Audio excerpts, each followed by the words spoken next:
సరైన ఇంటికి సరైన సిమెంట్ ఎంతో ముఖ్యం. విచక్షణతో ఆలోచించండి. రైట్ సిమెంట్ ని ఎంచుకోండి. KCP cement, building the nation since 1958. KCP cement, the right choice.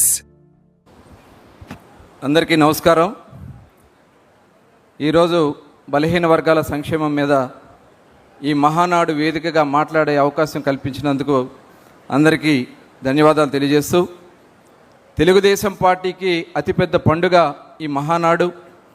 ఈరోజు హైబ్రిడ్ మోడల్లో రాష్ట్ర వ్యాప్తంగా లక్షలాది మంది ప్రత్యక్షంగా ఈరోజు ఈ కార్యక్రమాన్ని వీక్షిస్తూ మన జాతీయ పార్టీ అధ్యక్షులు గౌరవనీయులు నారా చంద్రబాబు నాయుడు గారికి, అలాగే మన భవిష్యత్ నాయకులు, ఈరోజు వర్కింగ్ ప్రెసిడెంట్గా మనల్ని భవిష్యత్ నడిపించడానికి ముందుకు వస్తున్నటువంటి మన యువ నాయకుడు నారా లోకేష్ గారికి, రాష్ట్ర పార్టీ అధ్యక్షులు పల్లా శ్రీనివాస్ గారికి, తెలంగాణ అధ్యక్షులు నరసింహులు గారికి, వేదికను అలంకరించిన పెద్దలకి అందరికి కూడా మరొకసారి హృదయపూర్వక నమస్కారాలు.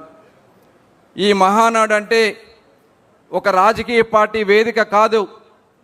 తెలుగు జాతి కోసం, తెలుగు జాతికి భవిష్యత్ ప్రణాళికల కోసం ఒక సిద్ధాంతాలతో, ఆశయాలతో ఏర్పాడైనటువంటి పార్టీ మన తెలుగుదేశం పార్టీ.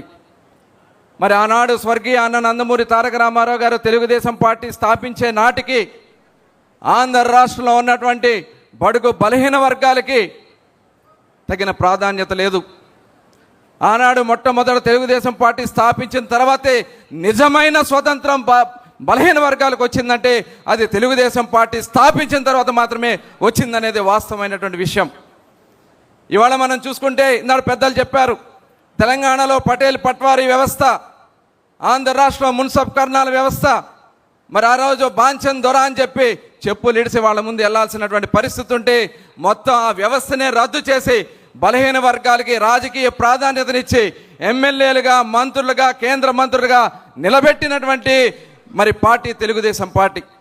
అదే కాదు, స్థానిక సంస్థల్లో రిజర్వేషన్లు ఆనాడు అన్న నందమూరి తారక రామారావు గారు ఏర్పాటు చేసి ఆ రోజున మరి అనేక మందిని ఎంపీటీసీలుగా, జడ్పీటీసీలుగా, జిల్లా పరిషత్ చైర్మన్లుగా మరి ఆ రోజున కొత్త నాయకత్వానికి నాంది పలికారు.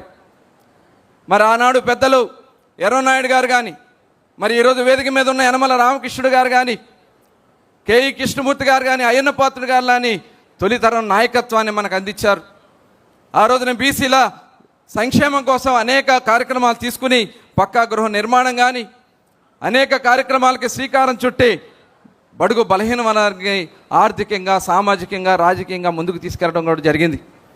ఆ రోజు మొట్టమొదటిసారి రెసిడెన్షియల్ స్కూల్స్ విధానాన్ని తీసుకురావడం, అదే పరంగా స్కాలర్షిప్లు ఏర్పాటు చేయటం, బీసీ కార్పొరేషన్లు, బీసీ ఫెడరేషన్లు ఏర్పాటు చేయటం, అలాగే గౌరవనీయులు పెద్దలు చంద్రబాబు నాయుడు గారు ముఖ్యమంత్రి అయిన తర్వాత ఆ రోజున బడుగు బలహీన వర్గాల కోసం 90% సబ్సిడీతో ఆదరణ స్కీమ్ తీసుకొచ్చి ఆ రోజున ఆధునిక పనిముట్లు అందించినటువంటి విధానం ఈ సందర్భంగా గుర్తు చేస్తా ఉన్నా. స్టడీ సర్కిల్ ఏర్పాటు చేయడం, ఆ రోజు 20% ఉన్నటువంటి బీసీ రిజర్వేషన్ 34%కి తీసుకెళ్లడం, నాయకత్వాన్ని ప్రోత్సహించడం, విదేశీ విద్యా స్కీమ్స్ కానీ, స్టడీ సర్కిల్స్ కానీ, అలాగే బీసీ సప్లాన్ని మొట్టమొదటిసారి 2014-19లో తీసుకొచ్చి దగ్గర 40,000 కోట్ల రూపాయలు ఆ రోజున బీసీల కోసం ఖర్చు పెట్టడం కూడా జరిగింది. అదే కాకుండా నామినేటెడ్ పోస్టుల్లో ప్రాధాన్యతనిచ్చి టీటీడీ చైర్మన్ కానీ, ఏబిఐసి చైర్మన్ లాంటి అతి కీలకమైనటువంటి పదవులు మనం ఆ రోజున బలహీన వర్గాలకు ఇవ్వడం కూడా జరిగింది. కానీ దురదృష్టం, జగన్మోహన్ రెడ్డి మాయమాటలు చెప్పి అధికారంలోకి వచ్చాడు 2019లో. బీసీలు ఓచకోత మొదలైంది. జగన్మోహన్ రెడ్డి కుటుంబమే బీసీల సమాధుల మీద నుంచి స్టార్ట్ అయిన విషయాన్ని సందర్భంగా గుర్తు చేస్తా ఉన్నా.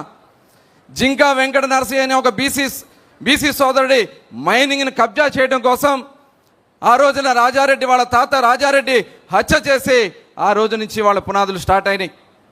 మరి ఆ రోజు నుంచి మన మీద అనేక కక్ష సాధింపుల కార్యక్రమాలు చేశారు.